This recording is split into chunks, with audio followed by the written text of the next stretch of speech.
오늘 우리에게 주시는 하나님의 말씀은 신약성경 마태복음 27장 45절에서 56절까지의 말씀입니다. 제가 가지고 있는 신약성경 50면 마태복음 27장 45절에서 56절까지의 말씀 찾으셨으면 교독하시겠습니다. 제가 먼저 45절을 읽겠습니다. 제6시로부터 온 땅에 어둠이 임하여 제9시까지 계속되더니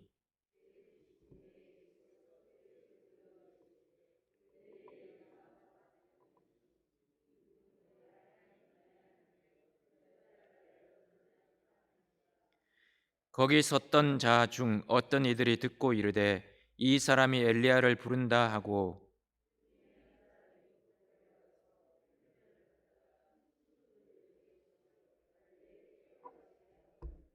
그 남은 사람들이 이르되 가만두라 엘리야가 와서 그를 구원하나 보자 하더라.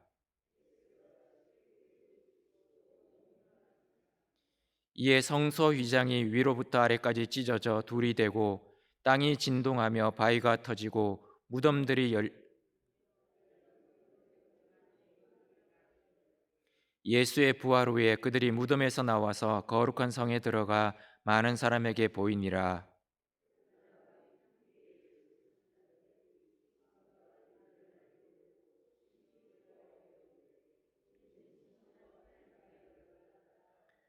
예수를 섬기며 갈릴리에서부터 따라온 많은 여자가 거기 있어 멀리서 바라보고 있으니 그 중에는 막달라 마리아와 또 야고보와 요셉의 어머니 마리아와 또 세베대의 아들들의 어머니도 있더라.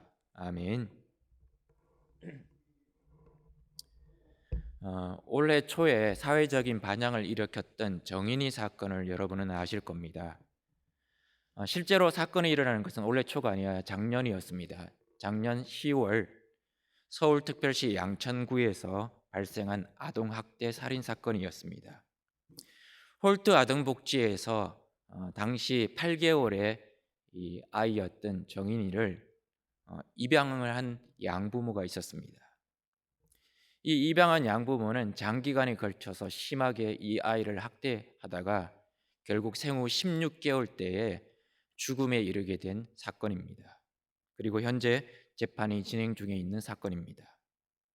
국립과학수사연구원에서 조사 결과에 의하면 피해자인 이 정인이 16개월짜리 아이인 정인이의 사인은 외력에 의한 복부 손상이라고 합니다.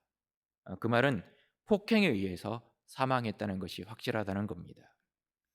부검을 한 결과 췌장이 절단이 되었고 후두부와 쇄골, 대퇴골 등이 골절되었다고 합니다. 자칫 그냥 묻힐 사건이었는데 올해 초 SBS TV 프로그램인 그것이 알고 싶다에서 방영이 되므로 많은 사람들이 충격을 받았고 경악을 금치 못했습니다. 취재진의 취재 결과에 의하면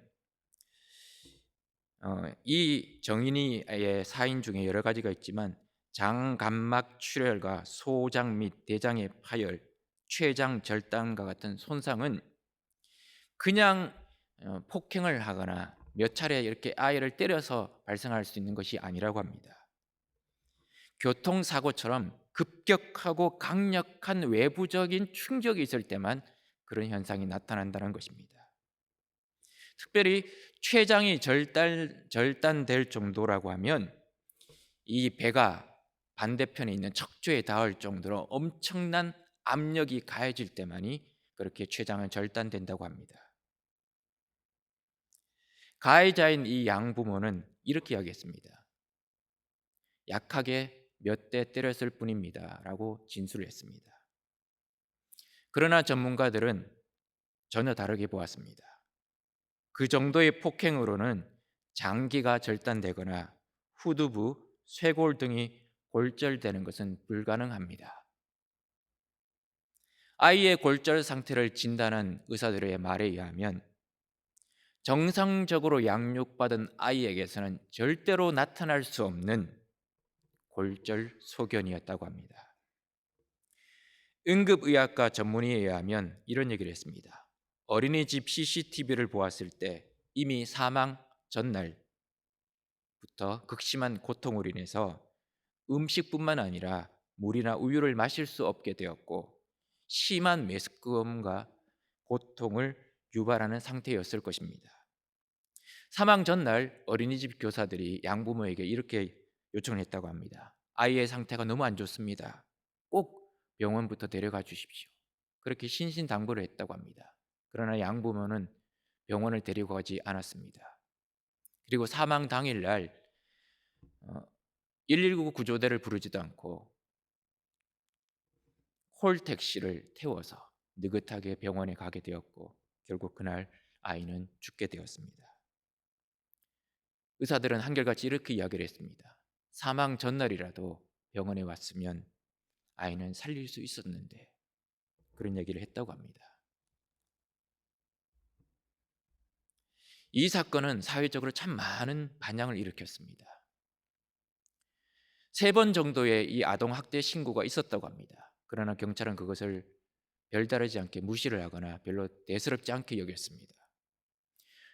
입양을 주관했던 홀트 아동복지에도 입양하고 난 이후에 사후 처리를 미숙하게 처리를 해서 이 아이가 이 정도가 될 줄을 몰랐다고 합니다.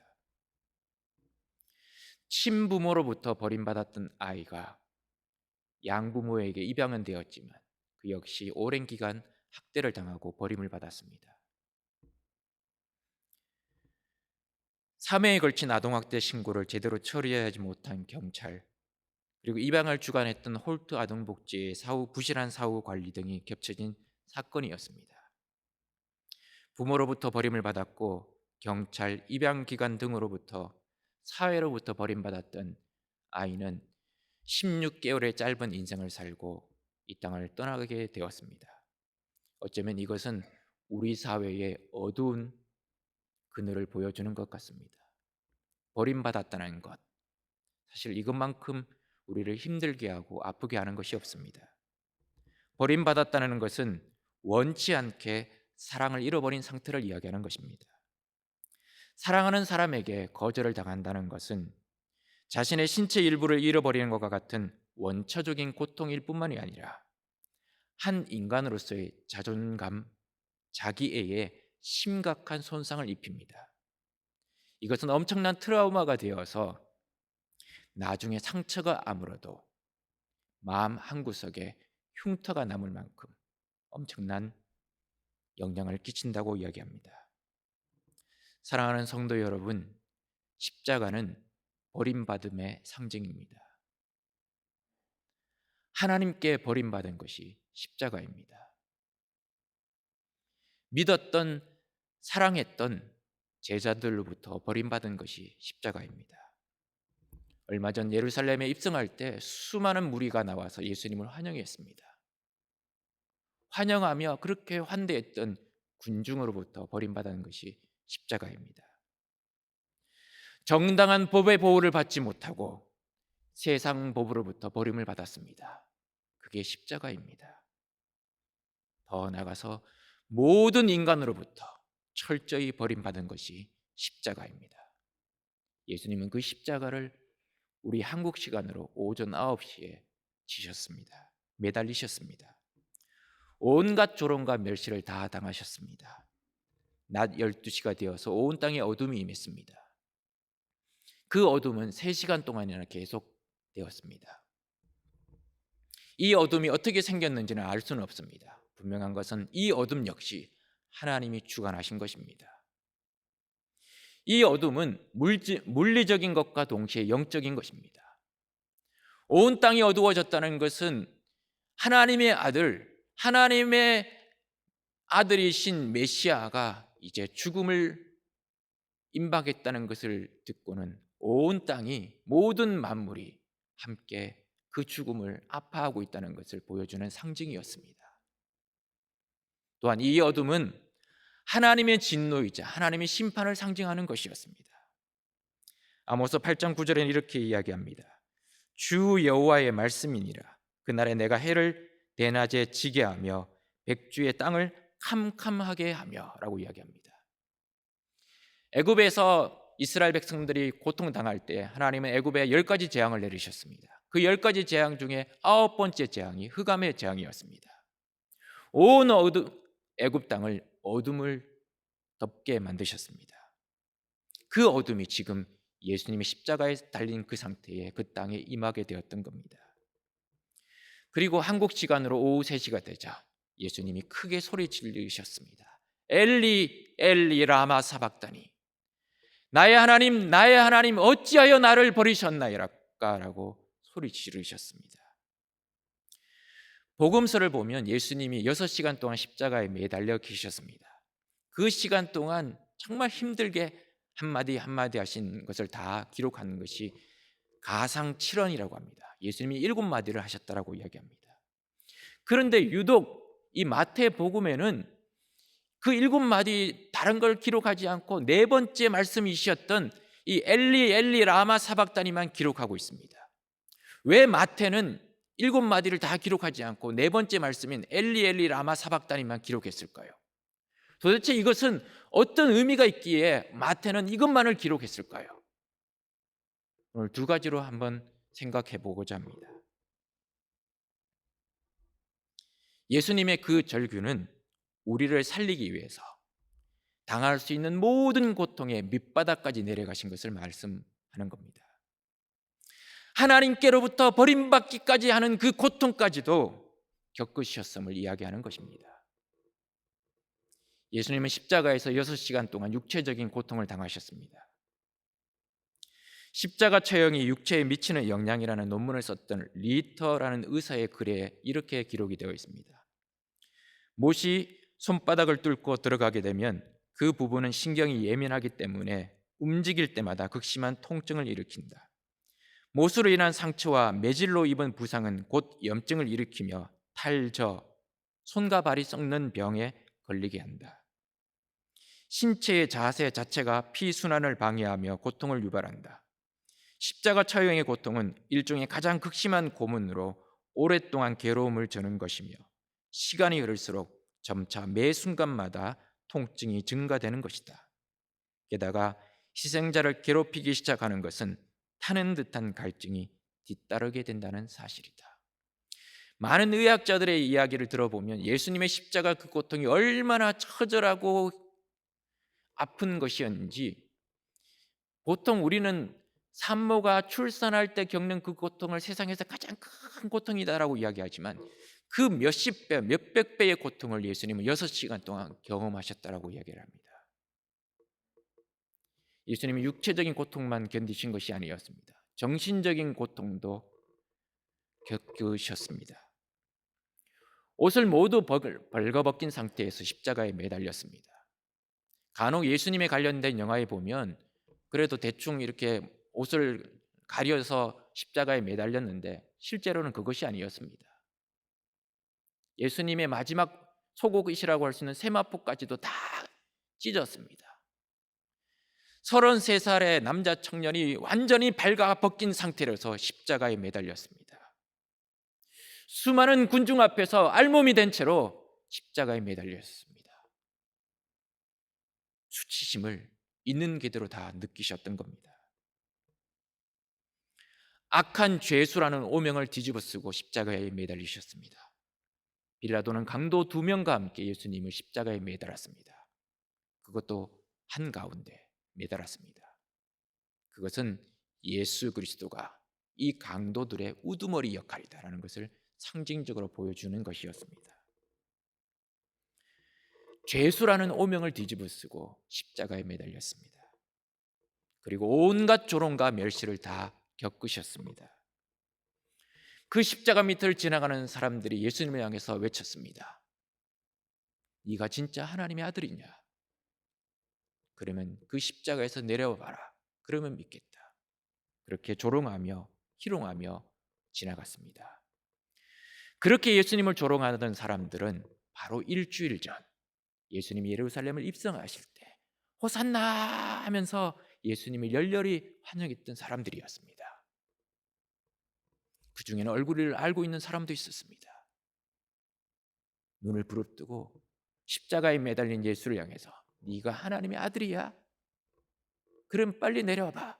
그렇게 조롱하고 멸시하는 것을 다 겪으셨습니다. 더 큰 고통은 믿었던 제자들이 배신을 했습니다. 자기가 살겠다고 스승을 버리고 다 주랭랑쳤습니다. 3년간 동고동락했던 가룟 유다가 스승을 팔아넘겼습니다. 주와 함께 죽을지언정 절대로 주님을 부인하지 않겠다고 호언장담했던 베드로는 예수님을 3번이나 부인하며 마지막에는 저주까지 했습니다. 다른 제자는 볼 것도 없습니다. 다 도망가 버렸습니다. 그런 정신적인 고통까지 겪으셨습니다. 그러나 사실은 그것보다 더한 고통이 있었습니다. 하나님 아버지로부터 버림받는 고통이었습니다. 예수님은 그 고통이 너무나 힘들어서 크게 소리 지르셨습니다. 엘리 엘리 라마 사박다니. 이것은 시편 21편의 1절을 인용한 것이라고 합니다. 예수님이 이 순간 시편을 기억이 나셔서 이것을 말씀하신지는 모르겠습니다. 그러나 예수님은 그 순간 하나님으로부터 버림받는 것에 대한 그 엄청난 고통을 맛보시면서 나의 하나님, 나의 하나님, 어찌하여 나를 버리셨습니까? 라고 절규할 수밖에 없었던 것입니다. 이 말은 하나님께 버림받는 자의 피 맺힌 절규입니다. 예수님은 자신의 모든 인류의 죄짐을 짊어진 죄악 덩어리로서 아버지 하나님께로부터 완전히 버림받았다는 것을 절감하시고 절규하신 것입니다. 아들이면서도 인류의 모든 죄를 담당함으로써 하나님께 버림받을 수밖에 없었던 그 예수님의 영혼의 고통을 표현할 수밖에 없는 그 한마디가 엘리 엘리 라마 사박단이었던 것입니다. 이 말은 예수님이 당하신 고통이 얼마나 큰 것인지를 우리로 하여금 절실하게 느끼게 해주는 것입니다. 6시간 동안 살이 찢어지고 숨이 막히고 숨 쉴 때마다 죽을 고통이 엄습해 왔지만 그것보다 수치심과 오명과 온갖 조롱과 멸시와 심지어 사랑하는 사람들로부터 배신을 당한 것, 그로 인한 절망감보다 더 깊은 영혼의 고통이 예수님을 짓눌렀던 것입니다. 하나님께 마저 버림받게 된 그 고통이 예수님을 짓눌렀습니다. 그렇지만 예수님은 그 고통 앞에 외칠 수밖에 없었습니다. 나의 하나님, 나의 하나님, 어찌하여 나를 버리셨습니까? 왜 그 고통마저도 감당하셨을까요? 저와 여러분을 죄와 사망의 저주에서 풀어주시기 위해서, 우리를 살리기 위해서였습니다. 예수님의 절규의 이 두 번째 의미는 이것입니다. 나 대신에 당하신 것입니다. 신학적인 표현을 빌리자면 대속이라는 겁니다. 내가 십자가에 매달려서 하나님께 버림받아야 되는데 나 대신에 하나님께 버림받았다는 겁니다. 예수님은 겟세마네 동산에서 기도하셨습니다. 마태복음 26장 39절에 이렇게 기도하셨습니다. 내 아버지여, 만일 할만하시거든 이 잔을 내게서 지나가게 하옵소서. 그러나 나의 원대로 마시옵고 아버지의 원대로 하옵소서. 그토록 마시기가 두려웠던 그 잔은 십자가를 짊어짐으로 하나님으로부터 버림받는 것이었습니다. 하나님과의 관계가 이제 끊어지는 것에 대한 아픔이 예수님이 마시기 그토록 힘들어했던 잔이었습니다. 그런 버림받음의 잔을 마실 수밖에 없었던 것은 예수님이 우리 모두의 대속물로 오셨기 때문입니다. 마가복음 10장 45절에 이렇게 말씀하셨습니다. 인자가 온 것은 섬김을 받으려 함이 아니라 도리어 섬기려 하고 자기 목숨을 많은 사람의 대속물로 주려 함이니라. 디모데전서 2장 5절에서 6절에도 이렇게 말합니다. 하나님은 한 분이시요 또 하나님과 사람 사이의 중보자도 한 분이시니 곧 사람이신 그리스도 예수라. 그가 모든 사람을 위하여 자기를 대속물로 주셨으니. 대속물이라는 것은 헬라어로 리트론이라는 단어를 씁니다. 이것은 어떤 사람이 부채가 있거나 노예 상태가 있거나 죄의 상태가 있을 때에 그 사람을 자유롭게 하기 위해서 지불하는 대가를 이야기하는 것입니다. 성경의 다른 표현으로 속전이라고도 쓰여지기도 합니다. 구약에서는 어떤 한 사람이 책임진 일이 있었습니다. 근데 그 일이 잘못되어서 그것으로 인해서 벌로 인해서 사형에 처해지게 될 때 그 사형을 면하기 위해서 지불하는 돈을 이 대속물이라고 이야기를 합니다. 그리고 전쟁에서 잡힌 포로의 보상금으로 주어지는 것을 대속물이라고 이야기를 합니다. 그런데 신약에 와서는 철저히 예수 그리스도의 죽음에 초점을 맞추어서 이야기를 합니다. 갈라디아 3장 13절은 이렇게 이야기합니다. 그리스도께서 우리를 위하여 저주를 받은 바 되사 율법의 저주에서 우리를 속량하셨으니 기록된 바 나무에 달린 자마다 저주 아래에 있는 자라 하였습니다. 예수님이 우리를 위해서 저주를 받으셨다고 합니다. 그래서 우리를 율법의 저주에서 속량, 해방시켜 주셨다는 겁니다. 율법의 저주가 뭘까요? 율법의 저주는 한마디로 말하면 하나님으로부터 버림받는 겁니다. 신학적인 표현을 빌리자면 유기라고 이야기합니다. 그런데 우리가 하나님께로부터 버림받을 수밖에 없는, 영원히 죽을 수밖에 없는 죄인인데도 불구하고 우리 대신 저주를 받으셨다는 겁니다. 쉽게 말하면 우리 대신, 아니 나 대신 하나님께 버림받았다는 겁니다. 하나님의 아들이신 예수 그리스도가 사람들에게 버림받고 아버지 하나님으로부터 버림받았기 때문에 이제 우리는 버림받지 않게 되었습니다. 하나님으로부터 하나님의 자녀라고 용납되게 되었습니다. 하나님이 우리를 받아주셨습니다. 더 이상 우리를 하나님은 버리시지 않는다라고 말씀하십니다. 하나님이 함께 하신다고 말씀하십니다. 예수님이 십자가에서 우리 대신 절규하셨기 때문에 우리는 그 사망의 절규가 끊어지고 기쁨의 찬송을 부를 수 있게 되었습니다. 그래서 이사야 53장 4절에서 5절에 이렇게 이야기합니다. 그는 실로 우리의 질고를 지고 우리의 슬픔을 당하였거늘 우리는 생각하기를 그는 징벌을 받아 하나님께 맞으며 고난을 당한다 하였노라. 그가 찔림은 우리의 허물 때문이요 그가 상함은 우리의 죄악 때문이라. 그가 징계를 받음으로 우리는 평화를 누리고 그가 채찍에 맞음으로 우리는 나음을 받았도다.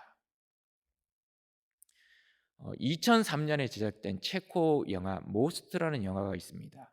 모스트라는 말은 체코 말로 다리라는 뜻을 가지고 있다고 합니다. 약 29분 정도의 짧은 단편 영화인데 이 영화가 2004년 아카데미 단편 영화 최우수 작품상에 노미네이트가 되었습니다. 영화의 주인공은 로다라는 아이와 그 로다의 아버지입니다. 세상에 하나밖에 없는 아들 로다, 세상에 하나밖에 없는 아버지와 함께 정말 행복하게 살았습니다. 이 부자지간은 어느 누구도 나눌 수 없을 만큼 너무 화목하고 따뜻하고 서로 사랑하는 그런 관계였습니다. 아들 로다는 아버지가 일하는 곳에 가보고 싶었습니다.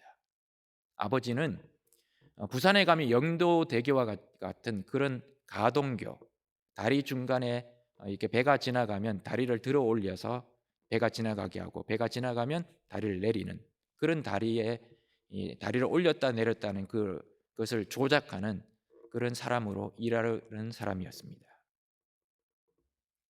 그러던 어느 날 아들이 아버지가 일하는 모습을 보고 싶다는 그 말에 아버지는 로다를 데리고 자신이 일하는 곳으로 출근을 했습니다. 그런데 하필 그날따라 기차가 예정 시간보다 훨씬 빠르게 그 철교를 향해서 다리를 향해서 다가오고 있었습니다. 그때 이 아버지는 기계 점검으로 이 일을 눈치채지 못했습니다. 옆에서 낚시를 하고 있던 아들 로다가 아버지를 향해서 소리를 쳤습니다. 아빠! 그러나 아버지는 그 소리를 듣지 못했습니다. 기차는 막 경적을 울리며 다리를 향해서 달려오고 있고 하는 수 없이 이 아들이 급한 마음에 수동으로 다리를 내리는 생각에 철로 중간에 있는 기계실로 갔습니다. 그리고 기계실에 손을 이렇게 넣어서 기계를 만지려고 레바를 내리려고 했는데 그만 그 기계실에 빠져서 톱니바퀴에 끼이고 말았습니다. 그리고 난 이후에 늦게 기차가 다가오고 있다는 것을 발견한 아버지. 좀 전까지만 해도 자신이 보이는 그곳에서 낚시를 하고 있던 아이가 보이지 않았습니다. 아이를 찾았습니다. 로다 로다라고 불렀지만 아이는 보이지 않았습니다. 그때 기계실에 톱니바퀴 사이에 끼어 있는 아들의 모습을 발견했습니다. 기차는 막 다가오고 있습니다. 아이는 톱니바퀴에 끼어서 막 그러고 있습니다. 여러분은 이런 상황이라면 어떤 선택을 하시겠습니까? 기차에 탄 수많은 사람들이냐, 아니면 세상에 하나밖에 없는 내 목숨보다 더 아까운 내 아들이냐, 누구를 선택하고 누구를 버려야 할까요? 그 사이에서 잠시였지만 이 아버지는 막 고민을 하기 시작했습니다. 어떻게 하지? 어떻게 하지? 로다 왜? 하면서 막 속으로 막 여러 번이나 소리를 치면서 고민에 빠졌습니다. 그러다가 선택을 했습니다. 기차 안에 있는 수많은 사람들을 살리기 위해서 아들을 버리기로 선택했습니다.